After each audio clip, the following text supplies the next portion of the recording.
TV पर serial देख रही होती है। तभी उसकी सास वहाँ आती है।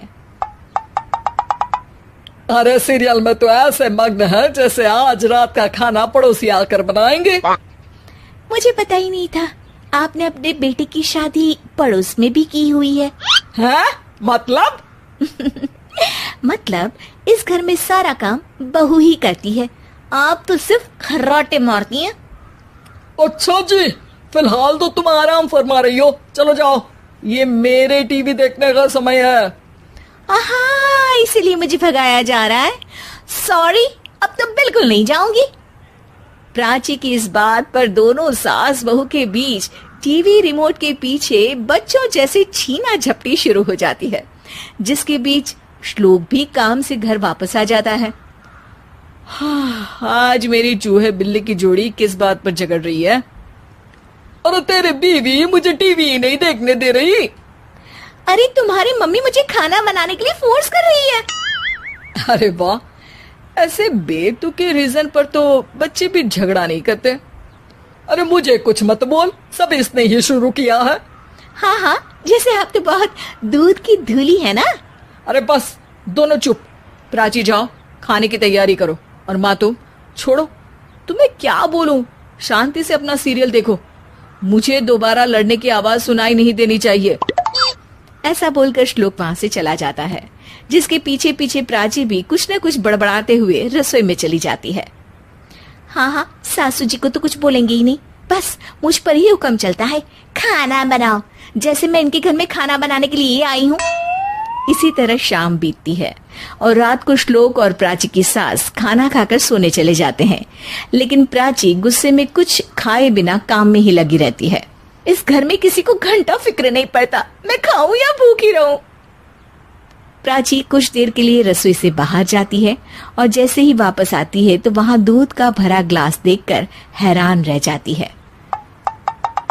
फिक्र पूरी है, बस दिखाना नहीं है। प्राची दूध पीकर सोने चली जाती है और अगली सुबह एक बार फिर सास बहू का कार्टून नेटवर्क स्टार्ट हो जाता है।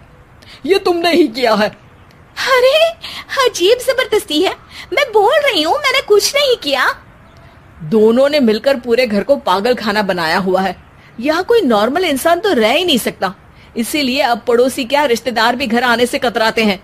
और सुन बेटे, तू भी चंगा, तेरी माँ भी चंगी, तेरी बीवी भी चंगी, रिश्तेदार।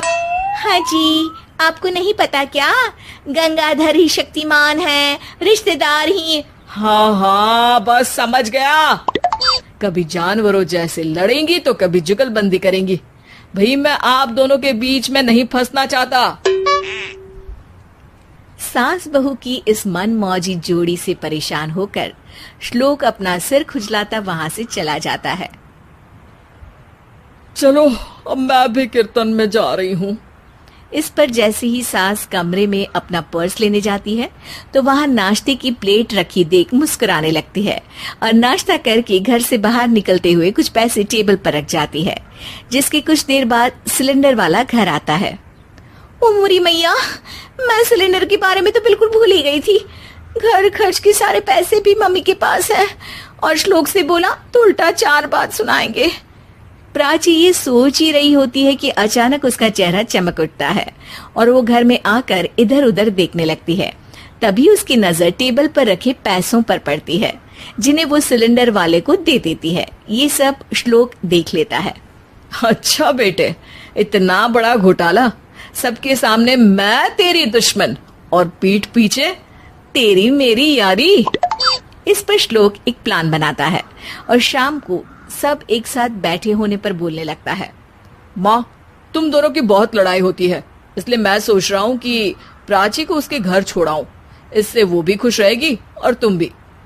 अचानक श्लोक की ये बात सुनकर सास बहू शौक से उसकी तरफ देखती हैं। अरे ऐसे कैसे घर छोड़ाओगे, मुझे कहीं नहीं जाना।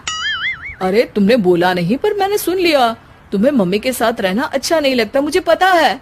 अरे वो अरे, जब बहू खुद कुछ काम बोले तो वो तुझे सुनता नहीं, और अब जो इसने बोला ही नहीं वो तू समझ गया।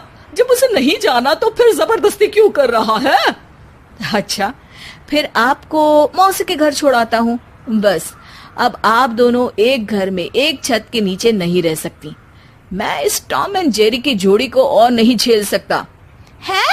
ऐसे कैसे नहीं रह सकते? तुम्हें इतनी दिक्कत है तो तुम्हारा बोरिया बिस्तर पैक कर देती हूँ, लेकिन मम्मी जी कहीं नहीं जाएंगी। बिल्कुल यही सुनना था मुझे। अगर दोनों में इतना ही प्यार है फिर हर वक्त ये लड़ाई का नाटक क्यों करती हो? देखा मैंने कैसे माँ किचन में दूध रखती है और तुम उनके लिए कमरे में नाश्ता रखती हो, और कैसे वो पहले ही तुम्हारी दिक्कत समझकर घर में पैसे रखकर बाहर जाती है। अरे भाई, इतना ड्रामा तो डेली सोप में भी नहीं होता जितना तुम दोनों ने इस घर में फैलाया हुआ है। तू हमें टॉम एंड जेरी बोलता है ना, तो याद कर वो दोनों भी एक दूसरे को बाहर वालों की बुरी नजर से बचाने के लिए हमेशा सबके सामने लड़ते थे, लेकिन अकेले में दिक्कत के समय मदद भी तो करते थे। बस हमारा रिश्ता भी कुछ ऐसा ही है। और वैसे भी अगर सास बहू में तू मैं नहीं होती तो दुनिया वालों को कहानियां कैसे मिलेंगी?